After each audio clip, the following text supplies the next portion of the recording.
Hello everyone, आज का हमारा टॉपिक है बैक्टीरियल आइडेंटिफिकेशन। तो आज हम डिस्कस करेंगे इस वीडियो में कि बैक्टीरियल आइडेंटिफिकेशन क्या है, इसे करने का क्या ज़रूरत है, ठीक है, किस किस तरह के जो बैक्टीरिया होते हैं, ठीक है। तो बैक्टीरियल आइडेंटिफिकेशन करने का मेन हमारा मोटिव क्या है वो हम आज इस वीडियो में डिस्कस करेंगे, और किस तरह से बैक्टीरियल आइडेंटिफिकेशन करते हैं, क्या क्या मेथड्स हैं, ठीक है।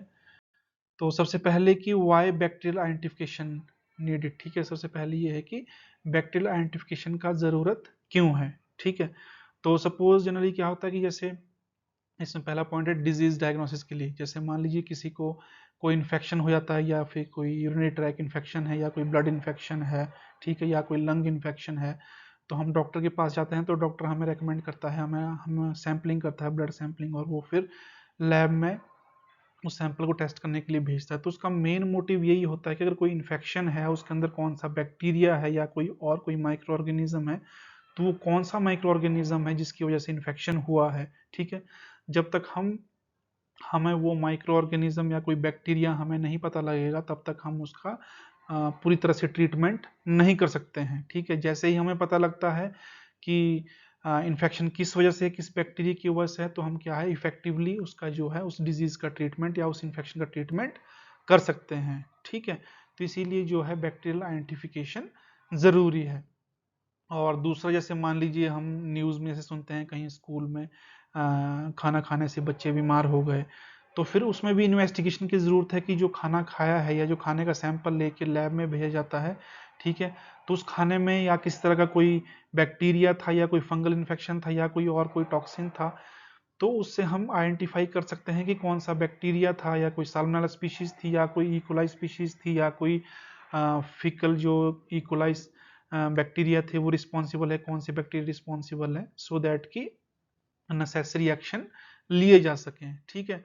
और जैसे मान लीजिए वाटर सैंपलिंग हम करते हैं, जैसे कहीं कम्युनिटी में मान लीजिए कहीं पे पानी पीने से लोग बीमार हो गए, तो हम क्या करते हैं कि वाटर सैंपलिंग करते हैं, वाटर को फिर लैब में टेस्टिंग के लिए भेजते हैं। तो उससे हमें ये पता लगता है कि जो वाटर में जो है किस तरह के बैक्टीरिया हैं जो डिजीज कॉज कर रहे हैं, ठीक है।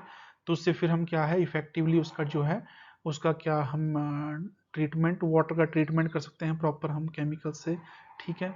तो इससे जो है डायग्नोसिस से हमें जो है आइडेंटिफिकेशन से हमें ये पता लगता है कि कौन सा माइक्रोब है या जो बैक्टीरिया है जो रिस्पॉन्सिबल है इन सारी चीज़ों के लिए, ठीक है।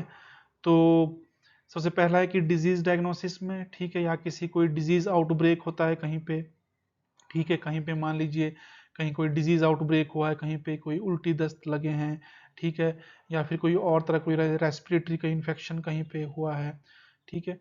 तो उसमें क्या करते हैं हम, सबसे पहले क्या करते हैं उस माइक्रो ऑर्गेनिज्म का हम सबसे पहले आइडेंटिफिकेशन करते हैं, ठीक है, सो दैट कि फर्दर हम उसको रेक्टिफाई करने के लिए हम नेसेसरी स्टेप उठा सकें। तो आइडेंटिफिकेशन का रोल है, जैसे क्रिमिनल इन्वेस्टिगेशन में भी इसका रोल है, या बायो टेररिज्म थ्रेट्स जो होते हैं, बायो टेररिज्म जैसे जो हमारे बायोलॉजिकल एजेंट होते हैं, जैसे माइक्रोब्स लाइक बैसिलस एंथ्रेक्सिस है, उसका भी यूज़ होता है बायो टेररिज्म में। तो इन सबको आइडेंटिफाई अगर हम टाइमली कर पाए, तो हम इसे क्या है फर्दर जो है चीज़ों को हम रोक सकते हैं, ठीक है। एनवायरमेंटल स्टडीज़ में भी यूज़ होता है आइडेंटिफिकेशन का, या माइक्रोबियल फोरेंसिक में यूज़ होता है। फूड स्टफ स्पॉइलेज है, मान लीजिए कोई फूड स्टफ स्पॉइल खराब हो रहा है, तो उसके लिए कौन से बैक्टीरिया या कौन से फंगस से रिस्पॉन्सिबल हैं, ठीक है। तो उसमें भी आइडेंटिफिकेशन का जरूरत पड़ता है। तो जो आइडेंटिफिकेशन हम करते हैं बैक्टीरिया की, तो उससे हमें क्या क्या पता लगता है कि वो जो बैक्टीरिया है क्या वो ग्राम पॉजिटिव है या ग्राम नेगेटिव है, मोटाइल है, चल फिर सकता है, या फिर नॉन मोटाइल है, ठीक है, कोकाई है या बेसिलाई है शेप के बेसिस पे, कैप्सुलेटेड है या फिर नॉन कैप्सुलेटेड है, ठीक है, स्पोरिंग बैक्टीरिया है या नॉन स्पोरिंग बैक्टीरिया है।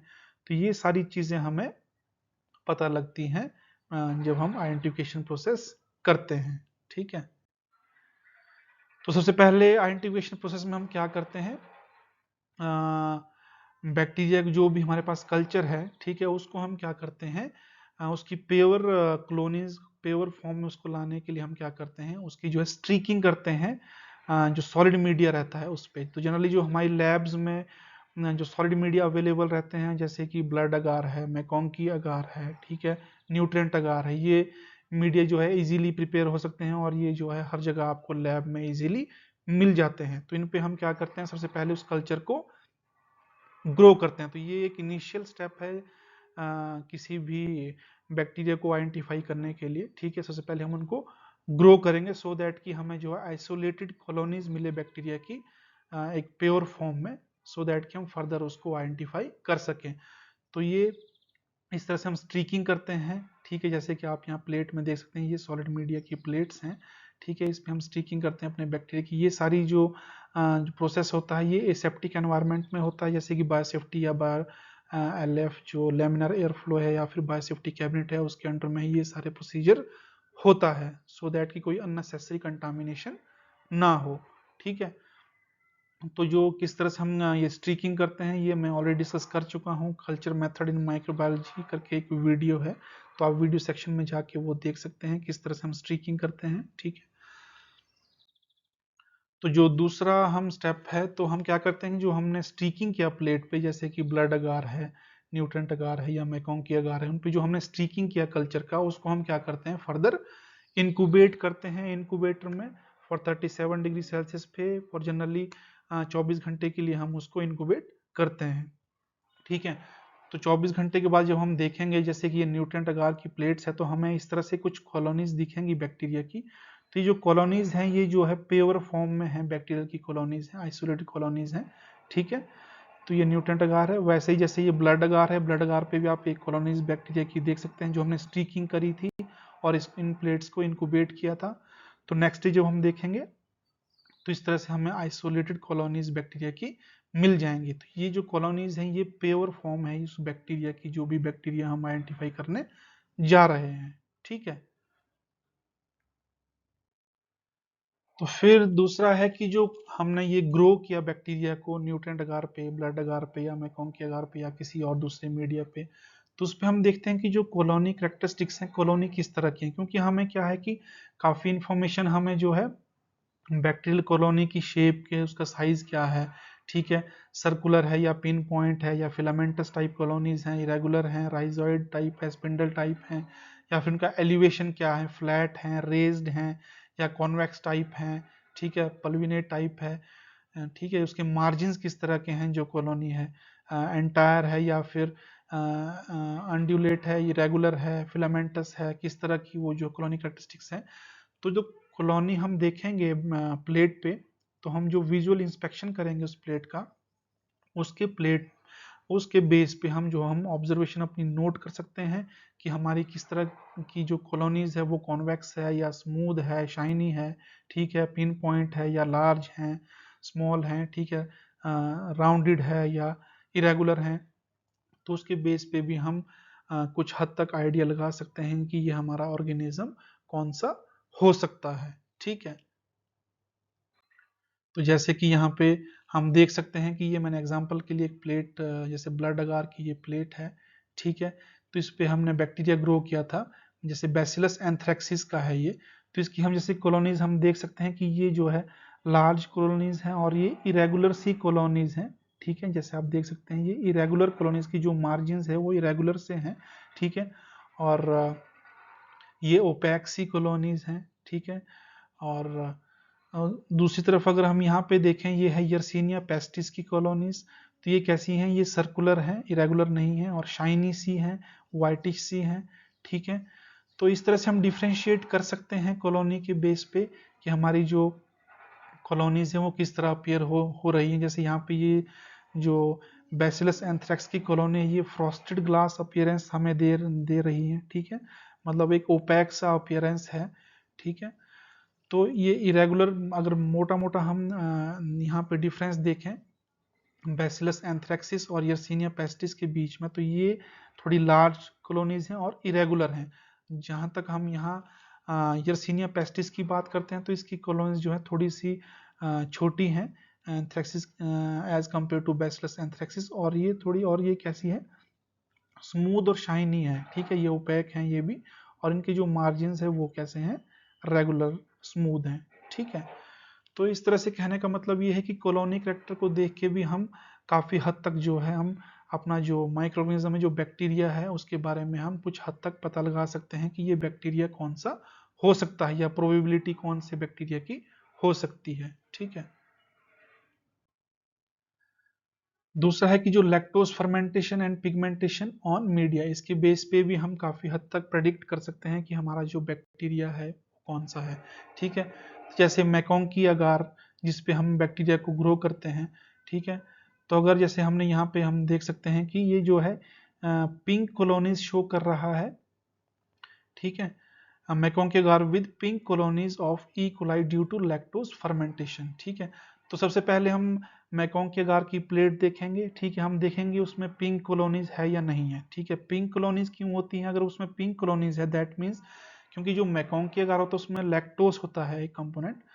तो बैक्टीरिया जब उसमें ग्रो करता है तो वो कुछ एक बैक्टीरिया ऐसे होते हैं कि वो जो उसमें जो लैक्टोज है उसको फर्मेंट करके वो क्या बनाते हैं, लैक्टिक एसिड, जिसकी वजह से जो है पीएच लोअर साइड में आ जाता है और उसमें जो इंडिकेटर होता है वो जो है अपना कलर दे देता है पिंकिश।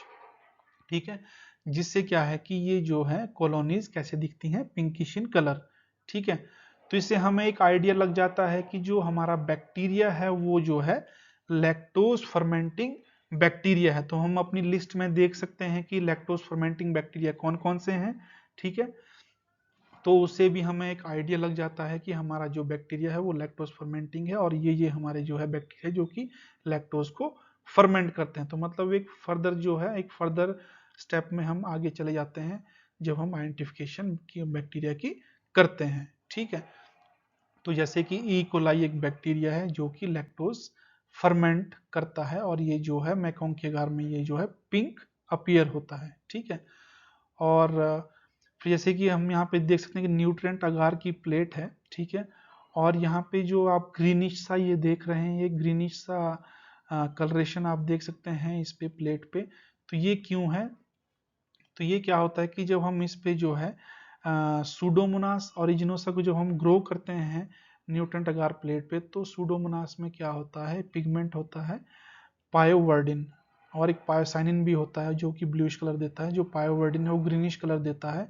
तो दैट मीन्स अगर आपकी न्यूट्रिएंट अगार की प्लेट में कुछ ग्रीनिश कलर इस तरह से आ रहा है दैट मीन्स आपकी उस प्लेट में क्या हो सकता है, सूडोमोनास ओरिजिनोसा जो बैक्टीरिया है वो हो सकता है, क्योंकि ये एक ऐसा बैक्टीरिया है जो कि ग्रीनिश पिगमेंटेशन, जो पिगमेंट ये जब ये ग्रो करता है बैक्टीरिया मीडिया पे तो ये क्या है, पिगमेंट रिलीज करता है पायोवर्डिन, जिसकी वजह से ये जो है ग्रीनिश दिखता है ये प्लेट और ये मीडिया। ठीक है। तो इससे हम प्रेडिक्ट कर सकते हैं कि अगर हमारी न्यूट्रिएंट अगार की प्लेट अगर इस तरह से दिख रही है दैट मीन्स ये हमारा जो बैक्टीरिया है वो सूडोमोनास ओरिजिनोसा हो सकता है। ठीक है।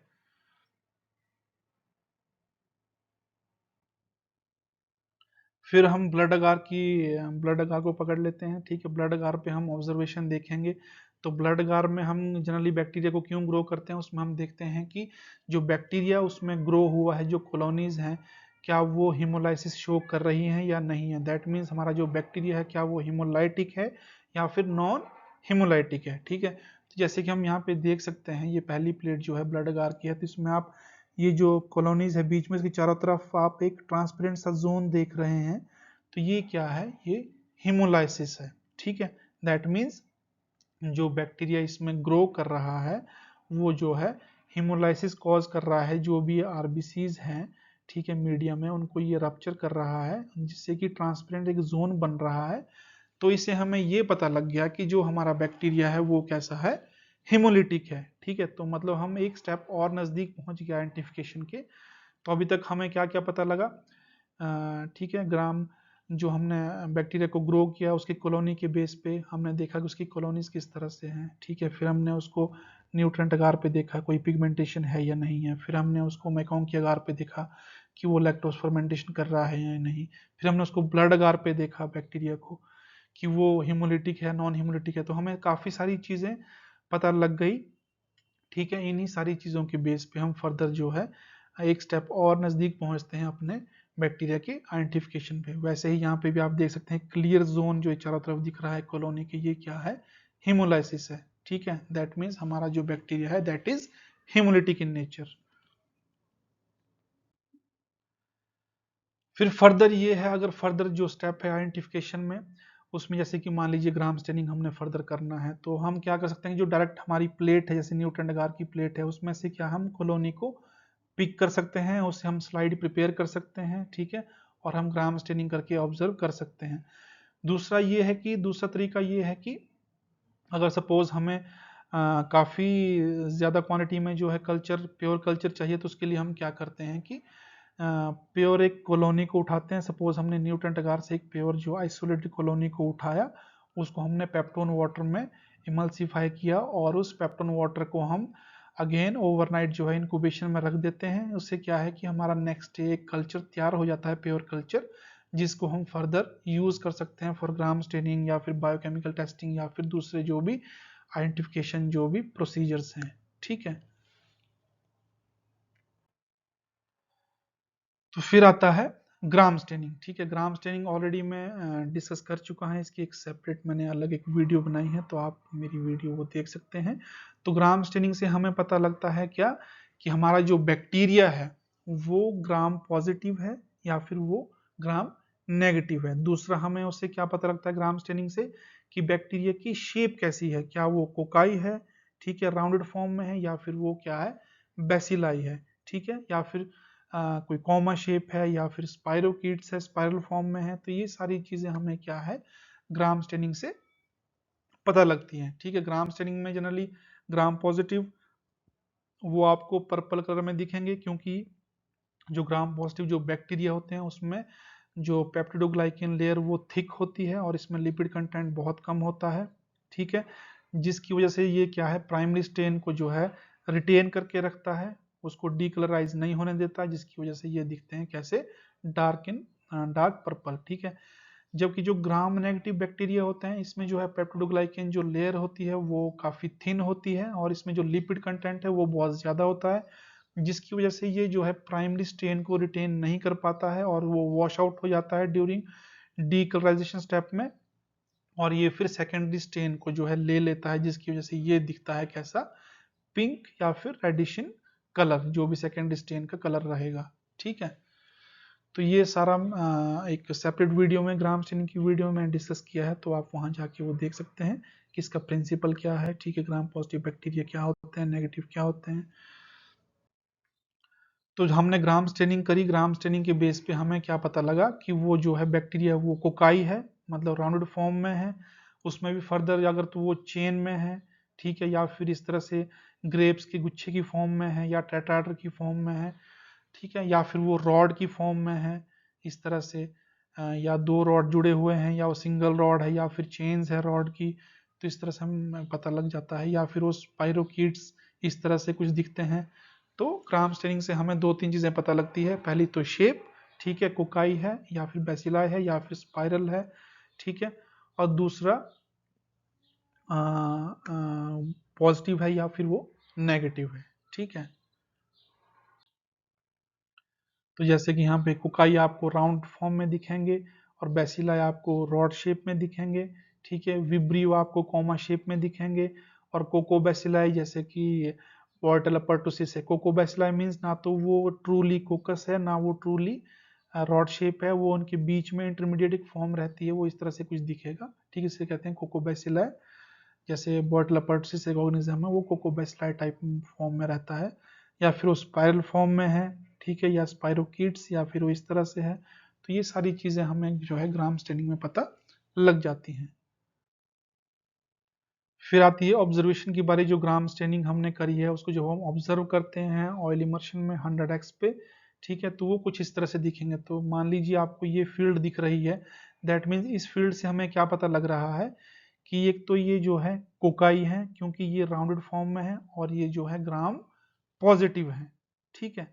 और दूसरी अगर आप ये ऑब्जर्वेशन देखें माइक्रोस्कोप के नीचे, तो आपको यहाँ पे क्या दिख रही हैं, रॉड्स दिख रही हैं, और ये रॉड्स कैसी हैं, ग्राम पॉजिटिव हैं, ठीक है, ये पर्पल कलर की हैं, और ये कैसी हैं, रॉड्स हैं, इनकी शेप जो है रॉड्स हैं, और ये है ग्राम पॉजिटिव, ये है कोकाई, एंड ये भी है ग्राम पॉजिटिव। तो इस तरह से आपको जो है फील्ड में इस तरह से, जब हम ग्राम स्टेनिंग में जो स्लाइड्स को ऑब्जर्व करते हैं, तो हमें कुछ इस तरह से वहां पर दिखता है, ठीक है। फिर आता है अगला मोटिलिटी टेस्ट। जो कि हम जिसमें हम ये देखते हैं कि हमारा जो बैक्टीरिया है क्या वो मोटाइल है या फिर वो नॉन मोटाइल है। ठीक है, मोटाइल मीन्स चल फिर सकता है, नॉन मोटाइल मीन्स वो चल फिर नहीं सकता है। ठीक है, तो वो कैसे देखते हैं, वो देखते हैं हैंगिंग ड्रॉप मेथड से।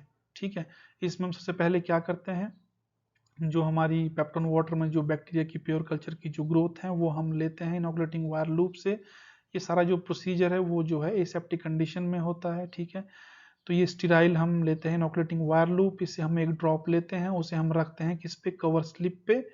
ठीक है, और इस कवर स्लिप को हम, इसके बॉर्डर को हम जो सील कर देते हैं, इसको पेट्रोलियम जेली हम यहाँ पे लगा देते हैं इसकी चारों तरफ। ठीक है, या फिर पैराफिन वैक्स हो सकती है, उसको हम चारों तरफ लगा लेते हैं। ठीक है, और इसका जो पर्पस है वो सीलिंग का पर्पस है, जो हम पैराफिन वैक्स या फिर जो हम पेट्रोलियम जेली लगा रहे हैं इसके जो बॉर्डर पे, और सेंटर में हम रख देते हैं कल्चर की ड्रॉप को। ठीक है, फिर हम क्या करते हैं, ग्रूव स्लाइड लेते हैं, ये साइड व्यू है यहाँ पे हम जो देख रहे हैं, ये हमने ग्रूव स्लाइड ली है, ये इसका ग्रूव है। ठीक है, और नीचे आप देख रहे हैं जो कवर स्लिप जिस पे हमने कल्चर रखा है। ठीक है, तो इस स्लाइड को हम इस पे जो है इस तरह से प्लेस कर देंगे यहाँ पे। ठीक है, ये टॉप व्यू है, तो साइड व्यू कुछ इस तरह से दिखेगा, ये हमारी जो है उसको फिर हम सीधा कर देंगे स्लाइड को। तो ये हमारी जो है ग्रूव स्लाइड है, ये इसका ग्रूव है।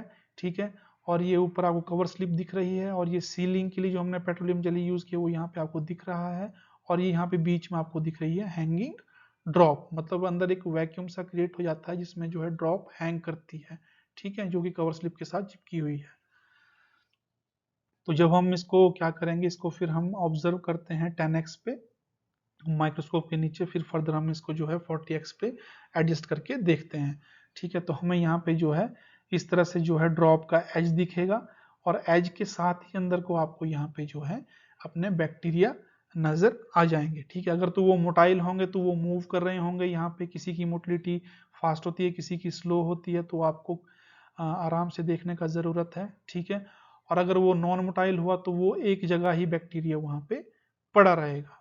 ठीक है, तो यहाँ पे आपको जो है वो मोटिलिटी, इसकी ड्रॉप की ये जो क्या है, ये ड्रॉप की एज है, तो यहाँ पे आपको वो जो है इसके अंदर में यहाँ पे एज के साथ आपको बैक्टीरिया देखने को मिल जाएंगे, और यहाँ पे क्लियरली आपको पता लग जाएगा वो बैक्टीरिया मोटाइल है या फिर वो नॉन मोटाइल है। ठीक है, मोटाइल बैक्टीरिया मूव करेगा, और जबकि नॉन मोटाइल बैक्टीरिया एक ही जगह पे सेटल रहेगा। ठीक है, फिर मैंने एग्जांपल लिया है। ठीक है, किस तरह से हम जो है आइडेंटिफिकेशन, जो बैक्टीरियल आइडेंटिफिकेशन के रिजल्ट को हम इंटरप्रेट करते हैं। सपोज हमारे पास कोई कल्चर है, ठीक है, हमने उसको सॉलिड मीडिया पे ग्रो करा, तो हम सबसे पहले देखते हैं कॉलोनी कैरेक्टरिस्टिक्स की, कॉलोनी किस तरह से, मान लीजिए मेरे पास एक सैंपल था, उसकी जो कॉलोनी कैरेक्टरिस्टिक्स हैं वो स्मॉल कॉलोनीज हैं, उसकी सर्कुलर हैं, सेमी ट्रांसपेरेंट है, कॉन्वेक्स डिस्क हैं। ठीक है, तो दूसरा हम देखते हैं कि जैसे जनरली हम 3 मीडिया यूज करते हैं जनरल आइडेंटिफिकेशन के लिए, जैसे कि ब्लड अगार, न्यूट्रेंट अगार और मैकोंकिया। तो हम सबसे पहले ब्लड अगार पे देखेंगे कि उस पर कोई हीमोलाइसिस है या नहीं है। तो ये तो मुझे वहां पे लगा कि वहां पे बीटा हीमोलाइसिस वो शो कर रहा है। बीटा हीमोलाइसिस मीन जब एक क्लियर जोन दिखता है कॉलोनी की चारों तरफ, उसे कहते हैं बीटा हीमोलाइसिस। ठीक है, तो मुझे उसमें बीटा हीमोलाइसिस दिखी। ठीक है, तो हम ये देखेंगे कि बीटा हीमोलाइसिस जो है कौन कौन से बैक्टीरिया हमारे, हम लिस्ट में देखेंगे कौन कौन से बैक्टीरिया कॉज करते हैं। तो जनरली स्ट्रेप्टोकोकस की स्पीशीज, स्टैफ की स्पीशीज, या फिर पैथोजेनिक इकोलाई की स्पीशीज जो है जनरली बीटा हीमोल बीटा हीमोलिटिक होती हैं। तो हम यहाँ पे अपनी इंटरप्रिटेशन में लिख सकते हैं कि भाई ये बैक्टीरिया हो सकते हैं। ठीक है, या फिर कोई और बैक्टीरिया जो कि बीटा हीमोलिटिक हो, वो हम यहाँ पे ऐड कर सकते हैं पॉसिबल बैक्टीरिया की लिस्ट में। ठीक है, फिर हम देखेंगे दूसरा पिगमेंटेशन, जो कि हम देखेंगे न्यूट्रेंट अगार पे कोई किस तरह की कोई पिगमेंटेशन है, तो वहाँ पे कोई पिगमेंटेशन मुझे नहीं दिखी। ठीक है, फिर हम देखेंगे कि लैक्टोज फर्मेंटिंग वो बैक्टीरिया है या नहीं, वो हम देखेंगे मैकॉन्ग की अगार पे कोई पिंक कॉलोनीज हमें दिख रही हैं या नहीं, तो मुझे वहाँ पे कोई पिंक कॉलोनी नहीं दिखी, that means no lactose fermentation. ठीक है, फिर हम करेंगे further gram staining. Gram staining में मुझे दिखा gram positive cocci in chains. ठीक है, दैट मीन्स चेन्स में हम मुझे दिखी है कोकाई, तो दैट मीन्स जो स्ट्रेट जो चेन्स होती है, चेन्स में जनरली कौन से बैक्टीरिया होते हैं, स्ट्रेप्टोकोकाई। दैट मीन्स मुझे यहाँ पे ग्राम स्टेनिंग से क्या पता लगा कि वो जो बैक्टीरिया है मेरा वो ग्राम पॉजिटिव है और कोकाई फॉर्म में है और वो चेंज में है। दैट मीन्स चेंज में सिर्फ एक ही बैक्टीरिया होता है, वो है स्ट्रेप्टोकोकाई। ठीक है, फिर मैंने मोटिलिटी किया, तो जनरली जो कोकाई होते हैं वो नॉन मोटाइल होते हैं, तो मैंने वो करके देखा मोटिलिटी, तो वो नॉन मोटाइल थे, तो उससे कंफर्म हो गया कि वो स्ट्रेप्टोकोकाई है। ठीक है, बाकी स्पीशीज लेवल पे जाने के लिए हमने जीनस हमें पता लग गया कि वो स्ट्रेप्टोकोकाई है। स्पीशीज लेवल पे जाने के लिए हमें फर्दर जो है बायोकेमिकल टेस्टिंग करनी पड़ेगी, जिससे हमें पता लगेगा कि वो क्या है, कौन सी स्पीशीज है स्ट्रेप्टोकोकाई की। ठीक है, फिर मैंने एक एग्जांपल और लिया है। सपोज मेरे पास कोई सैंपल है, बैक्टीरियल कल्चर है। सबसे पहले हमने कॉलोनी कैरेक्टरिस्टिक्स देखे, तो उसकी कॉलोनीज ग्रेइश थी, स्मूथ सर्कुलर थी, लो कॉन्वेक्स थी और जनरली 3 से 4 मिलीमीटर थी डायमीटर में। ठीक है, फिर मैंने ब्लड अगार पे देखा, जो मैंने ग्रो करवाया था ब्लड अगार पे, तो कोई हिमोलाइसिस मुझे नहीं दिखी। ठीक है, फिर मैंने देखा न्यूट्रिएंट अगार पे कोई पिगमेंटेशन है या नहीं, तो कोई पिगमेंटेशन उस पर नहीं थी। ठीक है, फिर मैंने देखा मैकॉन्ग की अगार प्लेट पे कि कोई लैक्टोज फर्मेंटेशन है या नहीं, तो मुझे वहां पे लैक्टोज फर्मेंटेशन दिखी, जो कि पिंक कॉलोनीज दिखी। ठीक है, ऑन मैकॉन्ग की अगार। अब हमें ये देखना है कि लैक्टोज फर्मेंटिंग बैक्टीरिया कौन कौन से हो सकते हैं, तो वो हम यहाँ पे उन बैक्टीरिया को इंक्लूड कर सकते हैं पॉसिबिलिटी के लिए, जैसे कि ई कोलाई, वो भी पिंक कॉलोनी शो करता है, लैक्टोज फर्मेंटिंग है। क्लैप्सिला भी लैक्टोज फर्मेंटिंग बैक्टीरिया है।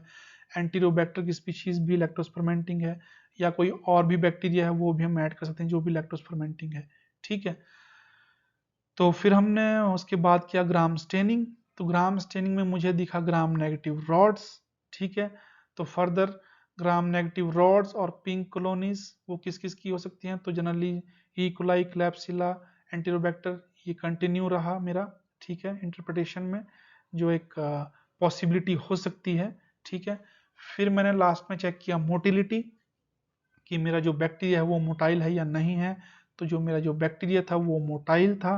दैट मीन्स ये जो मैंने यहाँ पे इंटरप्रेट किए थे, एज्यूम किए थे कि ये 3 बैक्टीरिया हो सकते हैं, तो उसमें से अब मेरे 2 ही बैक्टीरिया यहाँ पे बचेंगे, क्योंकि जो मोटाइल होते हैं वो ई कोलाई होते हैं और एंटीरोबैक्टर होते हैं। ठीक है, जबकि क्लैप्सिला जो है नॉन मोटाइल होता है। दैट मीन्स मेरे जो बैक्टीरिया हैं वो हो सकते हैं ई कोलाई या फिर एंटीरोबैक्टर स्पीशीज। ठीक है, तो फर्दर इसको कंफर्म करने के लिए हमें बायोकेमिकल टेस्टिंग करनी पड़ेगी। ठीक है, तो उसके बेस पे ही हम क्लियर कट ये बता सकते हैं कि ये ई कोलाई की स्पीशीज है या फिर एंटीरोबैक्टर्स की स्पीशीज है। ठीक है, तो इस पार्ट में इतना ही। जनरली जो बायोकेमिकल टेस्टिंग का जो पार्ट है वो हम नेक्स्ट वीडियो में डिस्कस करेंगे। तो वो एक कंफर्मेटरी वो एक टेस्ट रहता है बायोकेमिकल टेस्टिंग में, उसमें हम जो है स्पीशीज लेवल तक हम एक कंफर्म करते हैं कि इसमें जो है कौन सी जो बैक्टीरिया कौन सी स्पीशीज है, मतलब स्पीशीज लेवल तक हम उसमें आइडेंटिफाई कर सकते हैं। तो वो हम डिस्कस करेंगे अगली वीडियो में। जनरली ये एक ट्रेडिशनल और गोल्ड स्टैंडर्ड मेथड है बैक्टीरियल आइडेंटिफिकेशन का, जबकि आज के टाइम में कुछ रैपिड जो किट्स आ गई हैं उसके बेस में क्या है कि कम ही टाइम में जो हम इजीली जो है आइडेंटिफाई कर सकते हैं कि बैक्टीरिया कौन से हैं। बट जनरली हमने आज जो डिस्कस किया है ये एक मैनुअल मेथड है और ये एक गोल्ड स्टैंडर्ड मेथड है जो कि बैक्टीरियल आइडेंटिफिकेशन का मेथड है।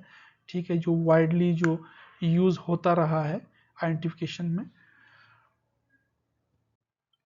और ये कुछ रेफरेंसेस है जहाँ से मैंने रेफरेंस लिए हैं। तो आज की वीडियो में इतना ही। आई होप कि आपको मेरा वीडियो ये पसंद आया होगा, तो आप मेरे चैनल को लाइक, सब्सक्राइब और शेयर कर सकते हैं। जल्द ही मिलेंगे नेक्स्ट वीडियो के साथ, तब तक take care, goodbye, thank you.